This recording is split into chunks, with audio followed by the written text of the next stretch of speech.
Subukan muna natin ano. Start natin kung andar na yung motor na KLX.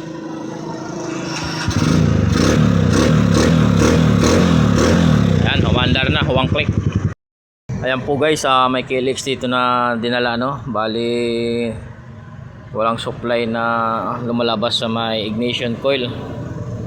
Ngayon, para madali yung trabaho natin, may ano tayo dito, CDI.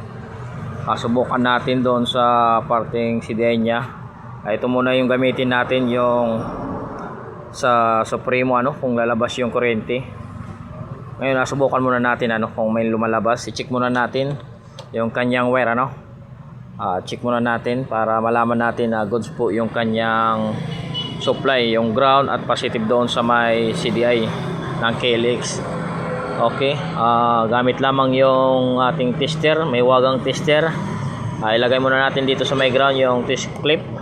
Tapos subukan natin yung kanyang, ito po yung sa accessories, yung kulay brown ano. Ayan, yan po yung sa KLX, ito po yung supply. Yan po yung CDI niya no. At ito naman yung ground, ito naman yung pulser. Ayan, at ito naman yung papuntang ignition, dito sa may ignition. Ngayon, subukan muna natin kung may supply itong, yan, ilagay ko na. Subukan natin kung iilaw ba. Yan, umiilaw, ibig sabihin may supply po yung kanyang positive doon sa may CDI ano. Ngayon, next natin, off muna natin ano. Next natin yung ground. Ito yung ground. Yan po yung ground. Ito yung ground ano.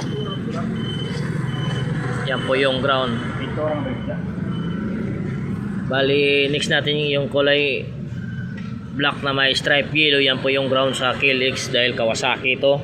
Ngayon subukan natin ilagay sa may positive. Ayan, linagay ko sa may positive, ibig sabihin umilaw. Ayan po, kapag kinuha ko, ayan o, ibig sabihin umilaw ano. Ayan, ibig sabihin goods po yung supply ng ground sa may CDI. Ngayon test natin yung pulser. Yung pulser yung kulay blue. Tapos gamitan natin ng digital tester ano. Yan, dapat pasok sa range na 100 to 200 plus na ohms. Yan, ito po yung ititest natin. Ayan, yung pulser na yan, yung kulay blue at yung kulay black. Okay, dahil auto reset ito, auto setting po, naka auto setting po tayo. Automatic na po yan kahit hindi na natin i-adjust dahil adjustable na po ito. Dahil ano to, digital ano. Ngayon test natin yung ground. Yan, ito yung ground ano. Yan, ito yung ground, makita nyo. Ayan, okay, nahirap mo yung walang tagahawak. Yan po yung ground. Tapos ito yung pulser. Ayan, kung makita nyo sa reading, yung reading is 149. So 149 ano, yung reading. Ibig sabihin pasok po sa range ano, 100 to 200 plus. Ayan, pasok po yung reading ng ating pulser. Ibig sabihin walang nawawala doon sa supply ng wire ano. Goods po yung apat na wire na supply ano. Ngayon dahil walang kuryente, subukan mo natin itadyakan. Ayan, subukan mo natin tadyakan ano. Ayan. Oops. Ayan, naka-on na po yung oops. Pagbulan natin yung susi. Ayan, naka-on na yung susi ano. Naka-on na rin yung kanyang kill switch. Tapos subukan natin kung may kuryente na lumalabas. Oops. Ayan, walang supply na lumalabas kahit hawakan. Ayan, hinawakan ko na. Ayan, ibig sabihin walang supply na lumalabas ano. Ngayon subukan natin dito sa may Supremo. Ito po yung Supremo. Ito yung mag papalabas ng kuryente kung talagang sira ba yung CDI ng KLX. Yan, ito po yung CDI ng KLX. Subukan natin dito sa Supremo.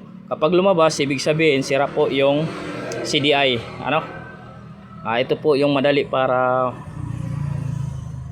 yung trabaho natin hindi na matagal, ano? Ito yung gamitin natin. Bali yung posisyon ng Supremo, ito po yung wag na nating sundin yung kulay, ano? Bali ito yung positive. Posisyon na lang ang gagamitin natin. Ito naman yung ground, at ito naman yung pulser, at ito naman yung kanyang ignition. Yan. Okay. Okay. Bali i-connect ko muna, no?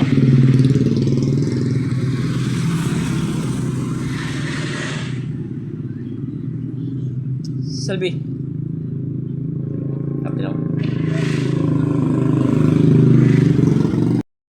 Ayan po, subukan muna nating i-connect yung CDI ng Supremo.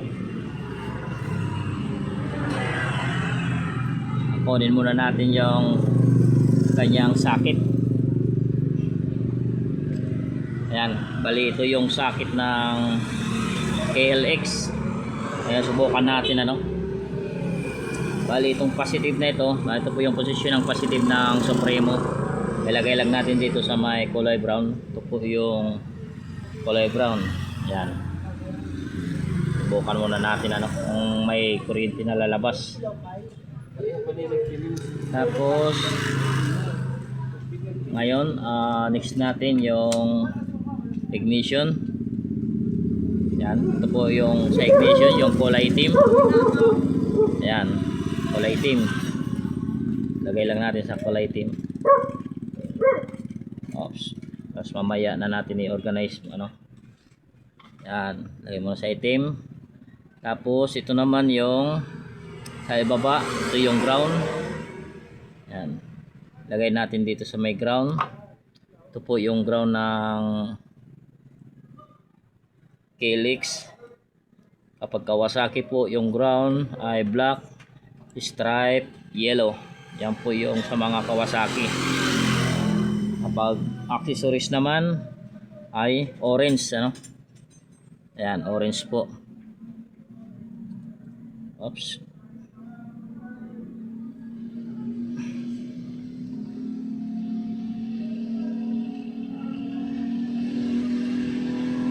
Ngayon next natin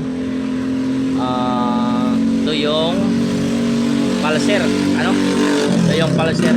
Balik natin sa pulser.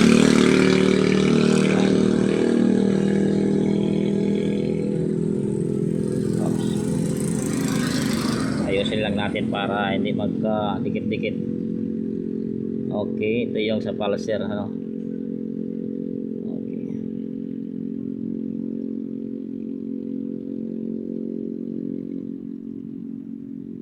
Yan.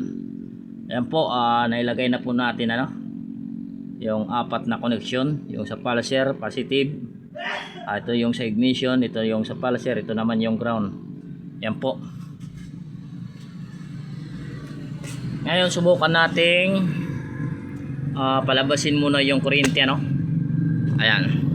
Bali switch natin yung kanyang susian, ito, switch natin yung susian. Tapos on natin yung kanyang kill switch, dahil ito po yung nagbibigay ng supply sa accessories. Ayan, on muna natin. Kung makita nyo kapag inuong ko, ayan, subukan natin tingnan. Ayan, may lumalabas na kuryente. Makita nyo dito, subukan natin, Ayan. Ayan. Ayan, siniswitch ko lang po dito pero nagkakaroon ng kuryente, dito. Oops, makita.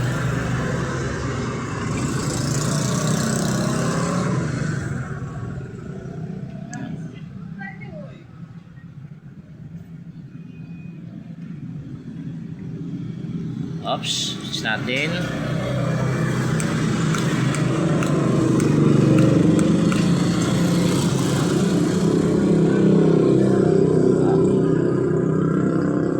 Okay din siya. Okay, subukan natin.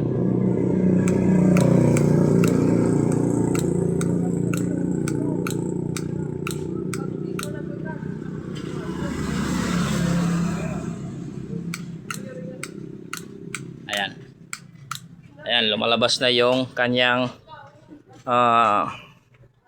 kuryente, ano. Ito lang ginagamit ko. Ayan. Ayan. Ayan. Ayan. Ayan, lumalabas yung kuryente kapag ino-on yung susi. Ayan. Ito lang, oh. Ayan. Sabihin, goods na yung kanyang kuryente, ano, sa KLX. Ibig sabihin, ang nasira po sa kanya yung kanyang CDI.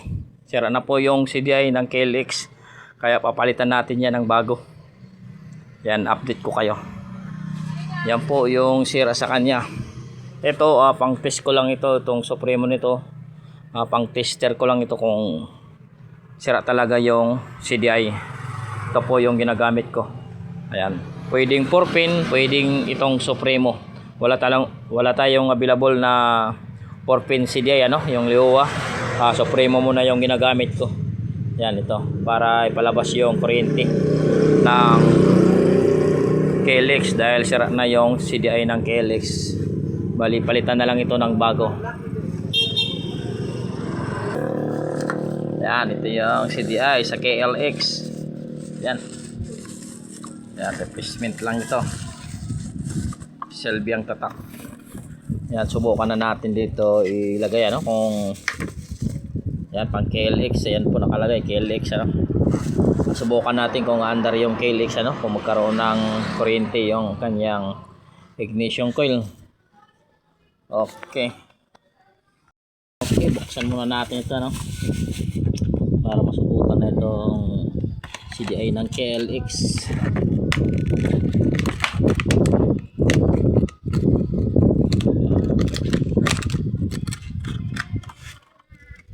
Ayan. Subukan natin kung may kuryente na labas. Ayan.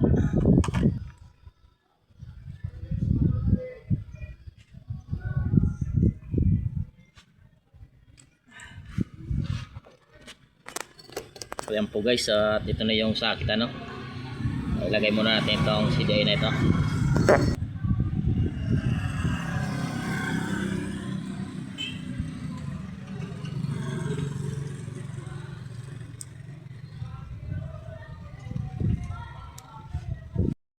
Ayan, nalagay na natin yung CDI, ano. Ito na yung bagong CDI ng KLX. Ayan, subukan natin. Tingnan muna natin kung may kuryente na lalabas, ano. Ayan. Oops.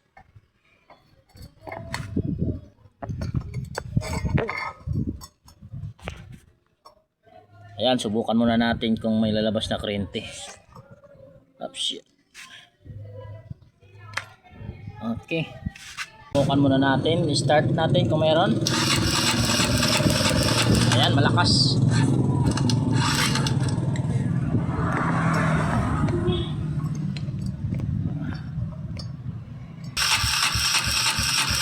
Ayan. Ayan, may kuryente na yung KLX, ano. Pwede na itong umandar ngayon. Balik muna natin yung, ano, yung tangke. Tapos pandarin natin. Subukan natin yung bagong CDI. Ayan po guys, nailagay muna natin yung tangke, ano, para magkaroon ng gasolina. Tapos subukan natin i-start kung andar ng motor ni, ano, customer. Subukan muna natin, on natin. Oops, tigas. Ayan. Ayan. Start natin. Hop, ayaw. Hop, mahina ang battery. Subukan nating, ano, i-kick na lang muna. Kick muna natin.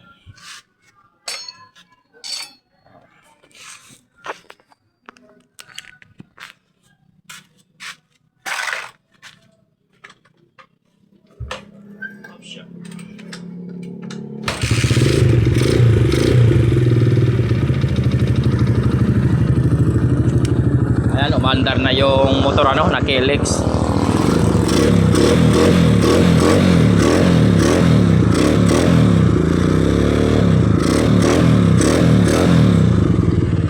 Bali yung nasira sa kanya yung ano lang, CDI. Yun lang po yung troubleshoot natin sa KLX. Yan po yung KLX na pinalitan natin ng CDI. Yan, mandar na.